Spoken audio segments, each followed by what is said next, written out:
আরে ভাই, আপনি মুসলমান, শুনে যান। হযরত আবু বকর আমার প্রিয় নবীজিকে কি রূপ ভালোবাসত। আমার প্রিয় নবীজি মক্কা থেকে মদিনায় হিজরত করবে 6 মাস আগে আবু বকরকে বলেছিল। তখন আবু বকর আর ঘুম দেয় না, বিছানার সাথে পিঠ লাগায় না, দরজার কিনারে দাঁড়িয়ে আছে রহমাতাল লিল আলামিন কখন আসবে আর আমাকে হিজরতের জন্য ডাক দিবে। তখন আমার রসুলকে আবু জাহেলের 40 গজ থেকে 40 যুবক এসে তাড়া করতে লাগলো।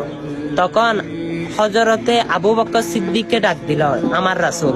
তখন আবু বকর বলে, লাব্বাইক ইয়া রাসূলুল্লাহ। তখন আমার রসুল জিজ্ঞেস করে, আবু বকর, আমি তোমাকে ডাক দেওয়ার সাথে সাথে তুমি কিভাবে সাড়া দিলা? তখন বলে, ইয়া রাসূলুল্লাহ, আপনি যে দিন থেকে হিজরত করবেন আমাকে বলেছেন, সেই দিন থেকে 6 মাস পর্যন্ত আমি বিছানার সাথে পিঠ লাগাই না, আপনি নবীর অপেক্ষায় ছিলাম। তখন হযরতে আবু বকর সিদ্দিক সামনের দরজা দিয়ে বাইর হয় না, কারণ আবু জাহেলের গোষ্ঠী জেনে যাবে আমার রসুল কোথায় গিয়েছে। তখন তিনি পিছনের জানালা দিয়ে বের হলো। তখন কিছু দূর যাওয়ার পর আবু জাহেল আবু বকর সিদ্দিকের ঘরে চলে আসলো। তখন আবু বকরের মেয়ে হযরতে আসমা ঘরের মধ্যে ছিল। তখন জিজ্ঞেস করে, তোমার বাবা কোথায়? তখন আসমা বলে, আমি জানি না আমার বাবা কোথায়। তখন এমন জোরে আঘাত করলো আসমাকে, আসমা গলা কাটা মুরগির মতো তার কান দিয়ে নাক দিয়ে রক্ত বাহির হতে লাগলো।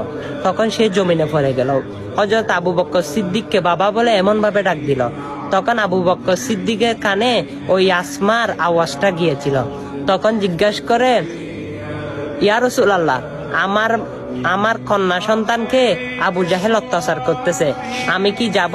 তখন আমার রসুল বলে, তোমার ইচ্ছা, তুমি কি করবা? তখন আবু বকর সিদ্দিক বলে, ইয়া রাসূলুল্লাহ, আমার সকল পরিবার চলে যেতে পারে, আমার সব কিছু হারিয়ে যেতে পারে, কিন্তু আপনি রহমাতাল লিল আলামিনকে আমি কোনোদিন হারাতে পারবো না। হ্যাঁ, আমি আপনার পক্ষে ছিলাম, বিছানার সাথে 6 মাস পর্যন্ত পিঠ লাগাই নাই, আমি আজকের দিনেও আপনার সবার সঙ্গে হব। হযরত আবু বকর চলে গেলেন আমার রসুলের সঙ্গে। দেখেন কেমন ভালোবাসতেন আবু বকর আমার রসুলকে। হ্যাঁ, সেই ভালোবাসাটা আপনারও দেওয়া উচিত। আপনি সেই নবীর উম্মত, আপনি কি করতেছেন? আপনি তো ভালোবাসা দিতে পারতেছেন না।